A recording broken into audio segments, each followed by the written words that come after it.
우리 초등부 친구들은 이 영상을 보고 나서 어떠한 생각이 들었나요? 아, 오늘 점심 비빔국수 먹을까? 아, 아니야, 오늘 점심 장조림 해달라고 할까? 이런 생각이 들었나요, 여러분? 어떤 생각이 들었어요? 성준아, 어떤 생각이 들었니? 이 영상을 보고 나서.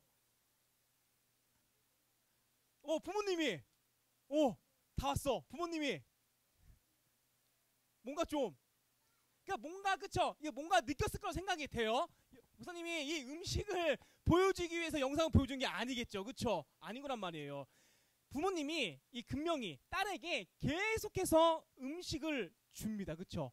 목사님은 이 모습을 딱 보면서 보이지 않는 것을 발견하게 됐는데, 그것이 무엇이냐면 바로 사랑입니다. 사랑. 여러분, 보이지 않는 그 사랑을 목사님은 발견하게 되었다는 것이죠. 그런데 이 보이지 않는 사랑이 어디서부터 출발을 했냐면 사실 관계입니다. 관계. 한번 생각을 해볼까요?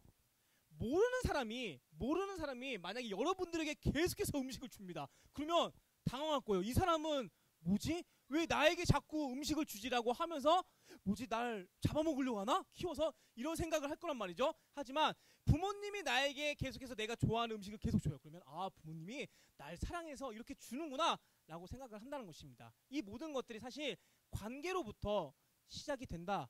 우리 지난 시간에 목사님이 이런 얘기를 했어요. 관계가 좋아야 된다. 서로를 잘 알면 관계가 좋아진다 라고 지난 시간에 이야기를 했습니다. 그러면서 목사님이 우리 초등부 친구들한테 이런 질문을 던졌을 거예요.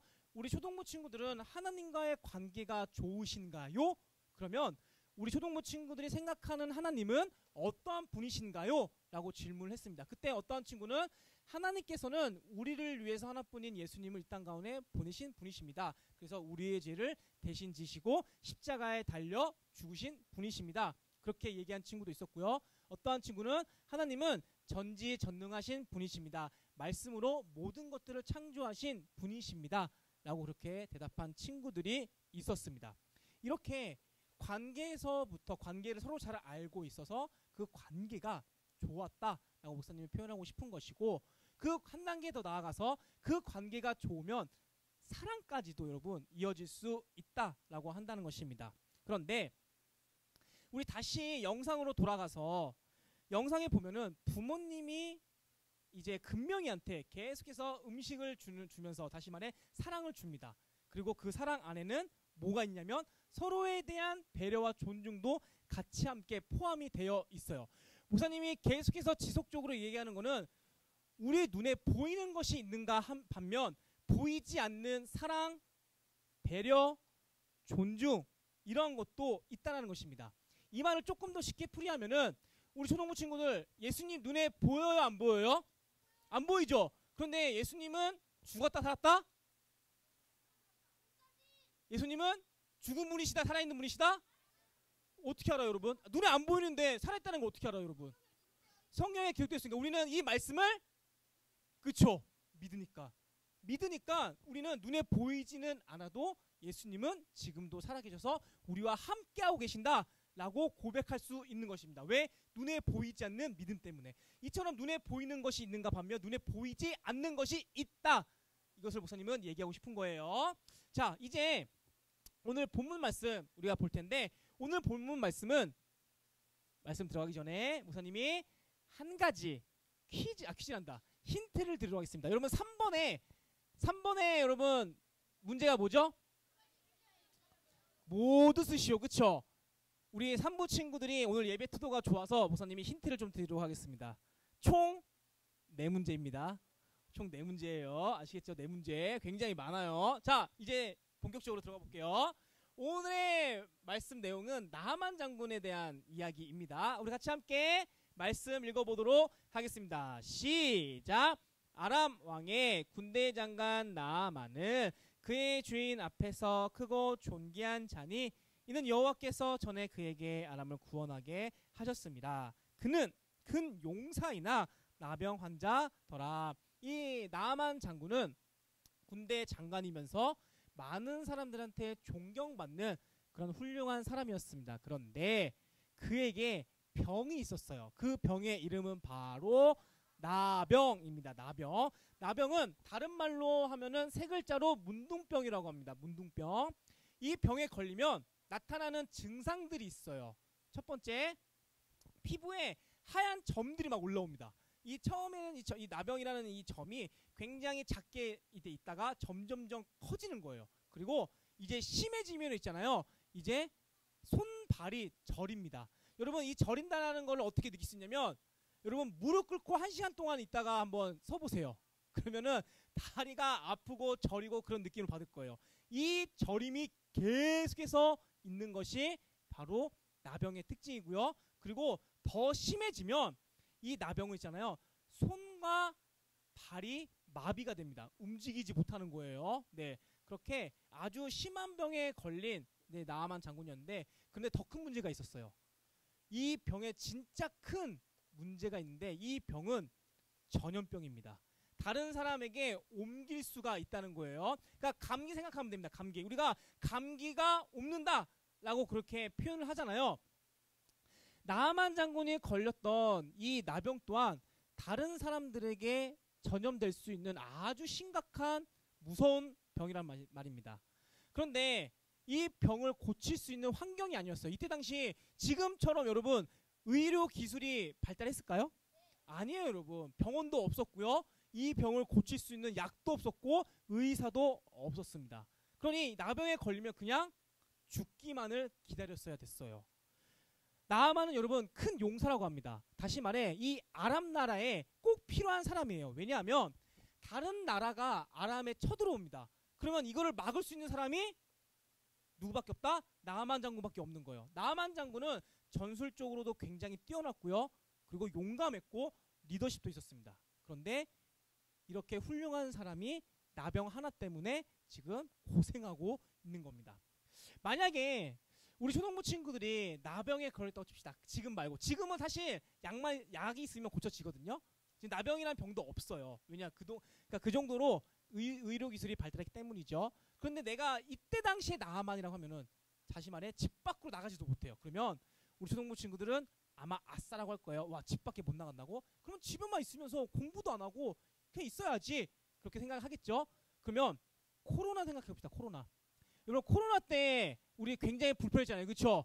마스크 써야 되고 집 밖에 나가는 것도 굉장히 조심스럽고, 그렇죠? 뭔가 자유롭지 못하고 뭔가 억압된 갇혀있는 그런 느낌, 그렇죠? 이거에 한 나병은 한 천만 배 아프고 어디 나가지도 못하고 집에만 있는 그 답답함, 지루함, 그것 때문에 혹시나 하는 우울증도 걸릴 수 있는. 여러분 우리 엊그제까지만 해도 우리 벚꽃 폈잖아요. 그렇죠? 우리 초등부 친구들은 벚꽃과 같이 함께 사진을 많이 찍었어요? 안 찍었어요? 우사님은 있잖아요. 우리 초등부 친구들이 이렇게 벚꽃처럼 예쁜 거를 볼 때마다 이런 생각을 했으면 좋겠어요. 아, 하나님께서 우리들에게 벚꽃이라는 아름다움을 선물로 주셨구나.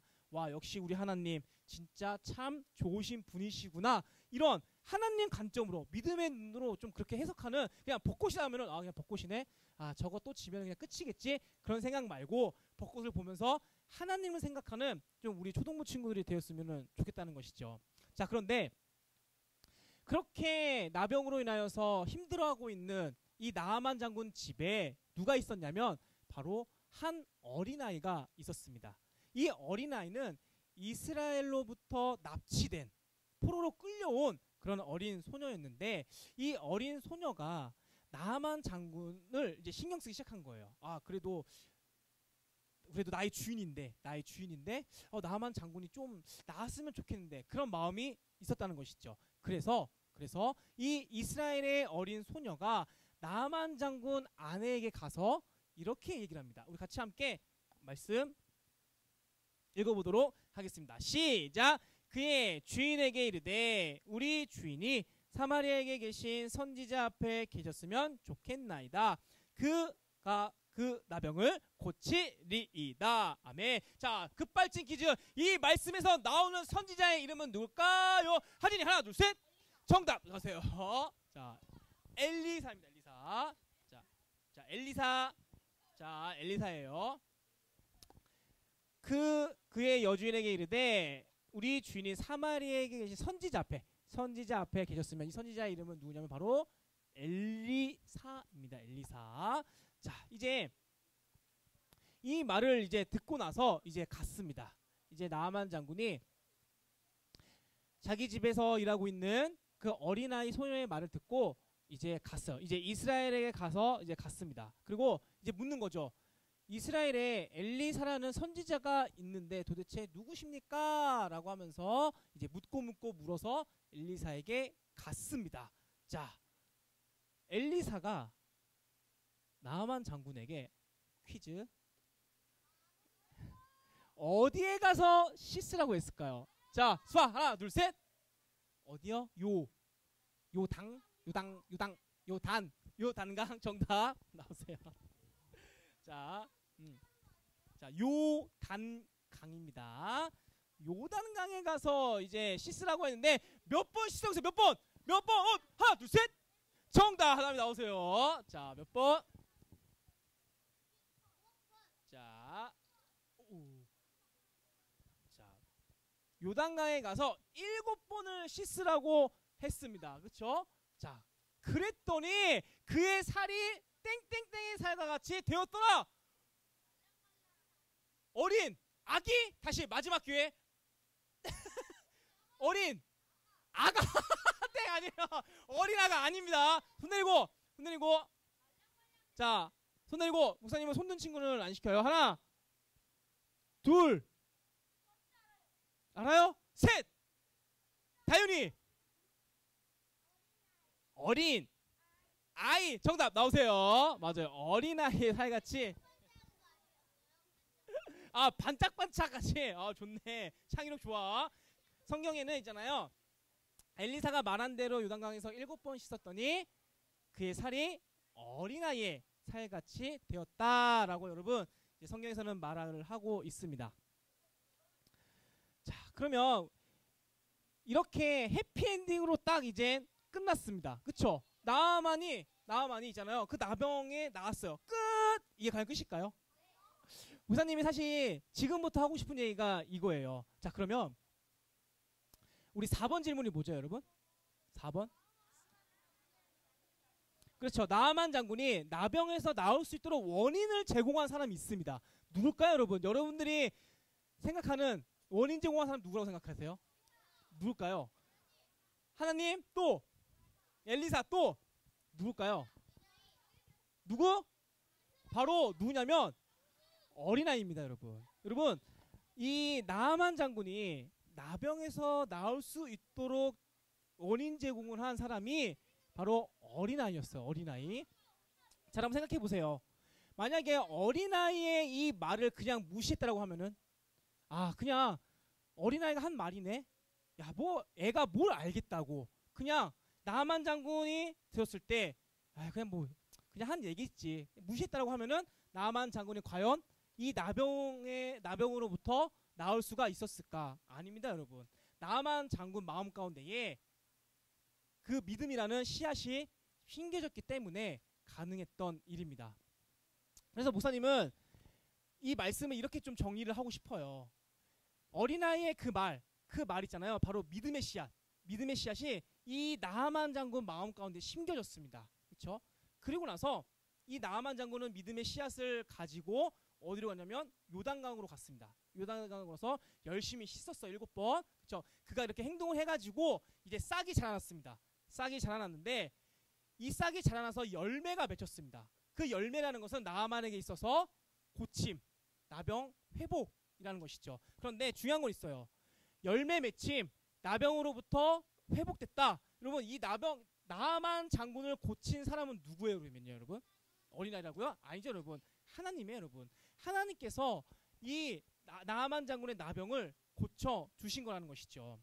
그래서 우리가 이 믿음의 씨앗을 다른 사람에게 주는 것이 굉장히 중요합니다. 왜? 어린아이의 그 말 한마디가 나아만 장군의 그 인생을 바꿔놨잖아요. 그렇죠? 자, 목사님이 마지막으로 사연 하나 읽어주고 네, 마치도록 하겠습니다. 실제 여러분 이제 라디오와 같은 사연이에요. 한번 잘 집중해서 한번 들어보세요. 나오나? 자, 이거. 자, 목사님 읽어줄게요. 실제 이야기입니다. 주인공은 이제 40대 중반의 직장인 민수 씨라고 합니다. 40대면은 여러분들의 아빠예요. 여러분들 아빠입니다. 이분은 이제 대기업에서 20년 정도 이제 근무를 했고요. 외적으로 남부럽지 않는 삶을 살고 있었습니다. 그런데 어느새 삶의 방향을 잃고 그냥 하루하루 무기력하게 살고 있었습니다. 회사에서는 그냥 성과 때문에 힘들고 가정에서는 대화가 안 돼서 힘들고요. 그리고 꿈은 오래전 잊은 지 오래되었다고 합니다. 이렇게 힘들게 살고 있는 이 민수 씨에게 어느 날 초등학교 2학년 딸이 와서 이렇게 이야기를 했다고 해요. 아빠, 요즘 왜 이렇게 슬퍼 보여? 내가 아빠 행복하게 해줄까? 그 말이 정말 이상하게 마음에 꽂혔다고 합니다. 평소에 그냥 피곤해서 좀 그래 하고 넘겼을 텐데 그날은 어쩐지 눈물이 핑 돌았고 거울을 봤을 때 자신이 정말 슬퍼 보이는 사람이 되어 있다는 것을 알게 되었다고 합니다. 여기서 중요해요. 그 한마디가 씨앗이 되어 그날 밤 민수 씨는 오랜만에 종이에다가 이렇게 썼다고 합니다. 나는 왜 살고 있을까? 내가 진짜 원하는 삶은 뭘까? 내 딸이 커서도 나를 슬픈 사람으로 기억할까? 그 이후 민수 씨의 삶은 조금씩 바꾸기 시작됐습니다. 억지로 다녔던 회사를 그만두게 되었고 예전부터 하고 싶었던 출판사도 차리게 되었다고 합니다. 책을 좋아하던 아이와 함께 책도 같이 함께 읽었고 어느새 아이와 웃는 시간이 많아졌다고 합니다. 지금은 이런 말을 한다고 합니다. 아이의 말 한마디가 내 인생을 구했어요. 내가 무너지고 있다는 걸 내 딸이 가장 먼저 알아봤어요. 그리고 그 아이 덕분에 다시 살아갈 이유를 찾았어요. 실제 있었던 사연입니다. 사랑하는 초등부 친구들, 우리 초등부 친구들 말에는 힘이 있습니다. 힘이 있어요. 보이지는 않지만 힘이 있어요. 목사님이 아까 전에 쇼츠 영상 보여주면서 우리 눈에는 보이는 것이 있고 보이지 않는 것이 있다라고 하였습니다. 우리 말에는 힘이 있는데 그래서 이런 말 있잖아요. 말 한마디에 천냥빚을 갚는다. 나아만 장군 집에서 일했던 그 어린아이 소녀가 나아만 장군의 그 인생을 바꿔 놓았습니다. 목사님은 우리 초등부 친구들이 그 어린아이가 되었으면 좋겠어요. 그럼 나는 누구에게 이 믿음의 씨앗을 심겨줘야 할까? 저번 주에 작성한 전도 대상자들 5위 코스들에게 우리 초등부 친구들이 믿음의 씨앗을 심겼으면 좋겠습니다. 그래서 정말 이 시대 가운데에 정말 위대한 사람으로 가치 있는 사람으로 예수님께 쓰임받는 우리 초등부 친구들이 되었으면 좋겠습니다.